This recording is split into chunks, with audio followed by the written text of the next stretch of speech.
যদি কবিতাই নাথাকিলেহেঁতেন কি হ'লহেঁতেন?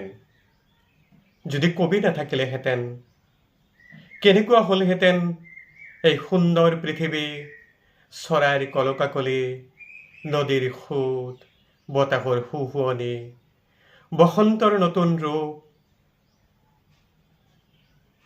ৰামধেনুৰ হাতোৰং কেনেকুৱা হ'লহেঁতেন? প্ৰেম ভালপোৱাবোৰ কেনেকুৱা নীৰৱ হ'লহেঁতেন নেকি বাৰু? আজিৰ কবিতাৰ শিতানত মানুহৰ সন্ধানত, এটি মিছাৰ আৱৰণত বাস কৰে নেকি পৃথিৱীৰ মানুহ, কাল্পনিক মানৱতা, কথিত ভালপোৱা, স্নেহ, মমতা, অসাৰ, সুযোগ পালে হাতোৰা মেলে হত্যা, ধৰ্ষণ, কাৰণবিহীনভাৱে হিংসা, বিদ্বেষ, জিঘাংসা। মানুহৰ সভ্যতা বাৰু প্ৰহসন নেকি? ক্ষমতাৰ যুঁজ, বলিয়ান হলে জীৱন, দুৰ্বলীৰ মৰণ, ধৰ্ম, মত, আদৰ্শ আছিল নেকি একালত শান্তিৰ আশ্ৰয়?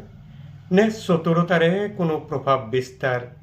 বিজ্ঞান যদি সততাৰেই নামান্তৰ হয়, মানুহ কিয় মাৰে? মানুহ কিয় যন্ত্ৰণা ভোগে? নে মানুহৰ স্পৰ্শই সকলো বিষাক্ত কৰি তোলে? মানুহ কি তেন্তে চিৰদিনেই অশান্তিৰ খলনায়ক? জানো ক'ৰবাত মানুহ আছে, অলেখ সাধনাৰ শোধনৰ পিছত মানুহলৈ তেওঁলোকৰ উত্তৰণ ঘটে। তেওঁলোকৰ জীৱন আৰু নিজৰ জীৱন হৈ নাথাকে। পলে পলে পৰীক্ষাই তেওঁলোকক নিৰীক্ষণ কৰে। মানুহৰ সন্ধানত এদেও দুদেও ওলাই আহে নতুনৰ বেলি।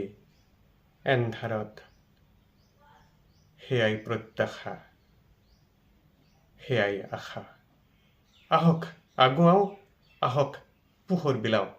ধন্যবাদ।